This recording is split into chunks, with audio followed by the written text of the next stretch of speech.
With the NBA season just around the corner, ESPN decided it was time to release its NBA Power Rankings. Now, I have quite an issue with this list. Not nearly the issue that I have with Bleacher Report's top 50 players of all time in the NBA. But this list right here, the ESPN NBA Power Rankings, is a little out of whack as well. So let me read you the entire list from 10 down to 1.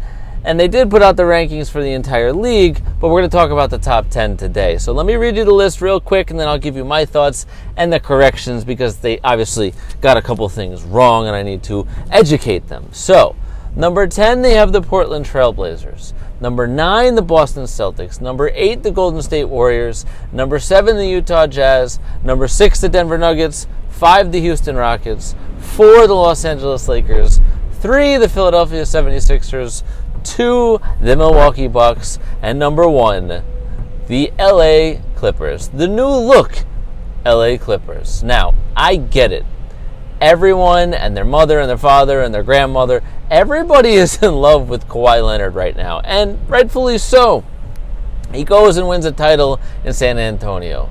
He's the NBA Finals MVP at a ripe young age, and then he gets banished essentially to Toronto and wins a title there also. And now he's trying to be the first player to win 3 titles, 3 different teams, by being the man in LA on the Clippers. And so I get it. And he teams up with his buddy Paul George. I get it. But here's the problem that I have. Paul George is not going to be on the court for at least a month. At least. So how is it possible that they're the number 1 team in the power rankings? I get that they're deep. I get that they got Lou Williams and Harrell still coming off the bench, and they got Pat Beverly, and Landry Shamet should take a step forward. I get that. But when their second best, or potentially even their best player at times, is not going to be on the court for a month, you can't be the number 1 team in the power rankings. Also, the Milwaukee Bucks, they won the most games in the league last year, and while they lost Malcolm Brogdon, they still have their main core together. Chris Middleton was great, and Giannis will take another step forward and become an even better shooter than he was before. So I do have a little bit of a big problem with the fact that the Bucks are not number 1. Now, the 76ers number 3, I do actually think the Sixers are going to come out of the East and represent the Eastern Conference in the NBA Finals, because they just have too much talent mixed together, most of them playing now for a couple of years together, but adding Al Horford and Josh Richardson. I really, really love their starting 5. It's going to be really difficult to beat. Now, the Lakers, though, the Lakers should be ahead of the Sixers in these power rankings. You have LeBron James and Anthony Davis on the same court at the same time. As long as they're healthy, they should absolutely be higher than that. Now, as you run through the rest of the list, I don't have that much of an issue between the Rockets and the Nuggets and the Jazz. That's fine. The new look Rockets with Westbrook and Harden. There's no such thing as fit in the NBA. I hate when people say the word fit. You put talented guys on the court at the same time, just like Durant and Curry and Thompson and Draymond Green, and they just figure it out. There's enough points to go around in this day and age, this generation in the NBA. It just works. So don't worry about how they're going to fit together. Don't be like that. Don't try to overthink it. Just think these are 2 talented guys that are going to figure it out.